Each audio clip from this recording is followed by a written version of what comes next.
Radhe Radhe friends, जय Shri Krishna. Veena Deepak Soni YouTube channel में आप सभी का स्वागत है। फ्रेंड्स, आज की वीडियो में मैं आप सभी को मोहिनी एकादशी व्रत की कथा कहानी सुनाऊंगी। तो कहानी सुनने के लिए हम हमारे सीधे हाथ में थोड़े से तिल के दाने और पुष्प लेके एकादशी व्रत की कथा कहानी सुनेंगे। तो मैं कहानी का प्रारंभ करती हूँ। कहानी सुनाने मात्र से हमारे मन के सभी पापों से हम लोगों को मुक्ति मिलती है। मैं मोहिनी एकादशी व्रत की कहानी सुनाती हूँ।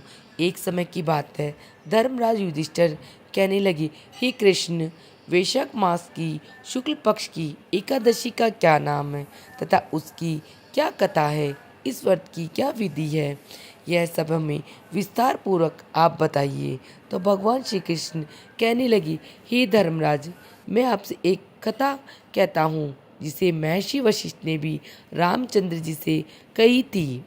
एक समय श्री राम जी के गुरुदेव कोई ऐसा एक समय भगवान श्री राम जी ने अपने गुरुदेव से कहा, कोई एक ऐसा व्रत बताइए जिससे समस्त पाप और दुखों का नाश हो जाए।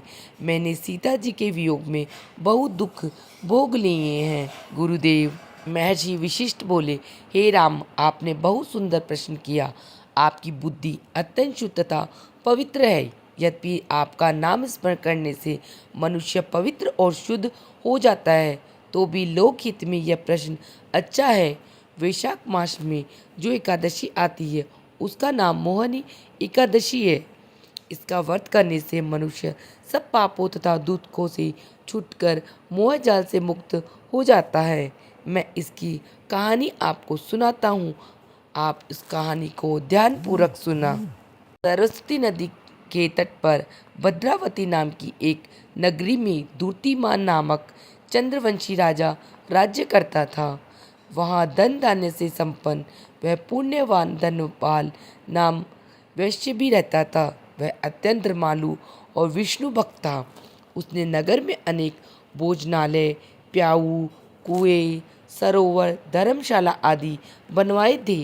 सड़कों पर आम, जामुन, नीम आदि के अनेक वृक्ष भी लगाए हुए थे। उसके 5 पुत्र थे, सुमना, सद्बुद्धि, मेधावी, सुकृति और दृष्टबुद्धि। इनमें से 5वां पुत्र दृष्टबुद्धि महापापी था। वह पितृ आदि को नहीं मानता था। वह वैश्य दुराचारी मनुष्यों की संगति में रहकर जुआ खेलता और पर स्त्री के साथ भोग विलास करता, मदमांस का सेवन करता था। इस प्रकार अनेक कुकर्मों में वह पिता के धन को नष्ट करता रहता था। इन्हीं कारणों से त्रस्त होकर पिता ने उसे घर से निकाल दिया था। घर से बाहर निकलने के बाद वह अपने गहने कपड़े बेचकर अपना निर्वाह करने लगा। जब सब कुछ नष्ट हो गया तो वैश्य और दुराचारी साथियों ने तो उसका साथ छोड़ दिया। अब वह भूख प्यास से अति दुखी रहने लगा। कोई सहारा न देख चोरी करना सीख गया। एक बार वह पकड़ा गया तो वैश्य का पुत्र जानकर चेतावनी देकर छोड़ दिया गया, मगर दूसरी बार फिर पकड़ में आ गया।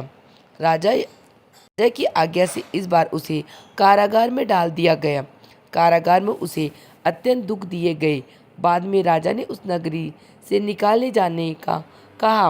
वह नगरी से निकल वन में चला गया। वहाँ वन पशु पक्षियों को मारकर खाने लगा। कुछ समय पश्चात वह बहेलिया बन गया और धनुष बाण लेकर पशु पक्षियों को मार मार कर खाने लगा। एक दिन वह भूख प्यास से व्यथित होकर वह खाने की तलाश में घूमता हुआ कौटिन्य ऋषि के आश्रम में पहुंच गया। उस समय वैशाख मास था और ऋषि गंगा स्नान कर के आ रहे थे। उनके भीगे वस्त्रों के छींटे उस पर पड़ने से वह कुछ सद्बुद्धि प्राप्त हुई। वह कौंडिन्य मुनि से हाथ जोड़कर कहने लगा, हे मुनिवर, मैंने जीवन में बहुत पाप किए हैं। आप इन पापों से मुझे छूटने का कोई साधारण बिना धन का उपाय बताइए। उसके दिन वचन सुनकर मुनि ने प्रसन्न होकर कहा, तुम वैशाख शुक्ल की मोहिनी नामक एकादशी का व्रत करो, इससे समस्त पाप नष्ट हो जाएंगे। मुनि के वचन सुनकर वह भी अत्यंत प्रसन्न हुआ और उनके द्वारा बताई गई विधि के अनुसार व्रत किया। हे राम, इस व्रत के प्रभाव से उसके सब पाप नष्ट हो गए और अंत में वह गरुड़ वर पर बैठकर विष्णु लोक को गया। इस व्रत से मोह आदि सब नष्ट हो गए। संसार में इस व्रत से शेष कोई व्रत नहीं। इसके महात्म्य को पढ़ने से अथवा सुनने से 1000 गोदान का फल प्राप्त होता है। के साथ मेरी मोहिनी एकादशी व्रत की कथा कहानी समाप्त होती है। आप सबको मेरी कहानी और मेरी जानकारियाँ कैसी लगी मुझे कमेंट बॉक्स में हर हर महादेव जय श्री कृष्णा लिख के ज़रूर बताना। वीडियो पसंद आई तो वीडियो को लाइक करना और चैनल को सब्सक्राइब करना, जिससे आने वाली वीडियो का नोटिफिकेशन आप लोगों को प्राप्त हो से। वीडियो देखने के लिए आप सभी का धन्यवाद। हर हर महादेव। मिलते हैं नेक्स्ट वीडियो में।